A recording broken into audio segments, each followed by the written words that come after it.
part one. This is part one of road trip headed to Prescott, Arkansas. This is the first time we've been to Prescott in 4 years. It's the only time we've been to Prescott. Second time. No, we've never been to Prescott before. 2019 we went to Prescott once. That was the only time we've been. Yes. Everything else has been goofed up. We've only been once. Then we hit COVID, and they were coming to us, and then we hit COVID, and it's weird. In 4 years, we've only been to Prescott once. Yeah, that's the way the breaks happen sometimes. Yep. But yeah, I don't mind. I got to look up a copy of the 19th schedule book to try to remember it all. It's all just a blur to me. I know, it's a blur to me too. The years have gone by fast. Yep.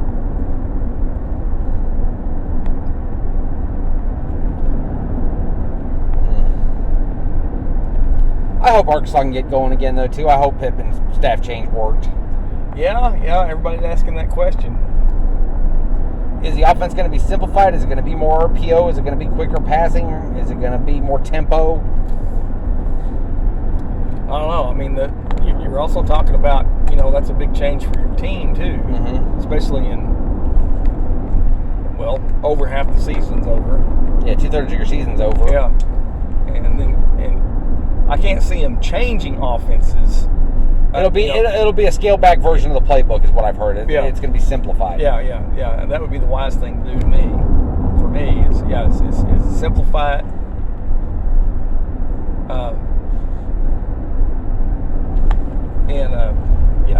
Work on your execution. I mean, Arkansas's got the people; they just need to execute. Yeah.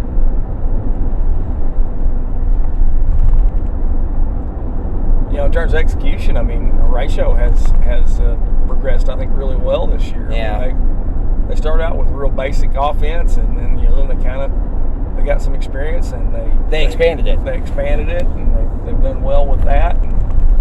And last week you didn't realize you didn't anticipate your quarterback going down on the day of the game. Yeah. Yeah, he got sick that morning, and I think Cale did a great job stepping in and picking it up. Considering he'd only taken 3 or 4 snaps in the whole year. I know you said that on the podcast when I listened to it earlier today. Yeah, I remember him coming in for a few snaps one game, I think against Lavaca. Yes. But that's the only time I remember him taking any snaps. Do you?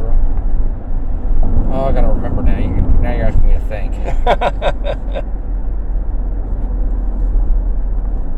I think that'd be about right. Yeah, I think that was about it.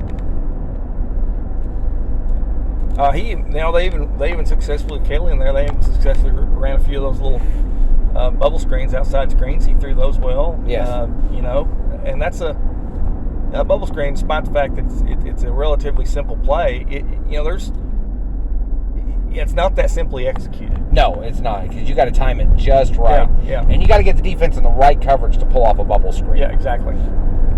You need to have the defense set right.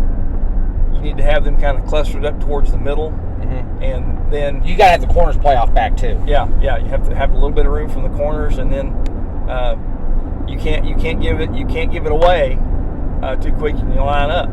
They need to still be guessing, and then that receiver's got to step inside, and the quarterback's got to turn and throw quick. You can't dawdle on that one. No. The worst thing that I watched this on several videos here in the last couple of weeks. The worst thing that happens on a bubble screen from the shotgun is a bobble snap. Yes.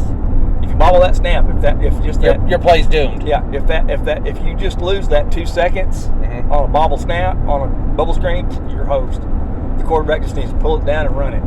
Because don't even try to put that screen. You could also set it up where you could throw a slant off the to the 2 outside receivers, or you could throw a quick skinny post off that bubble screen too. Yeah, and that's the thing. I mean, if that's the natural progression off the bubble screen is after you run it, if you've had a little bit of success with it on a play or two, and they bring that cornerback up and start playing him close, then you run a slant, you kill him, and you kill him with that middle distance pass. Yes.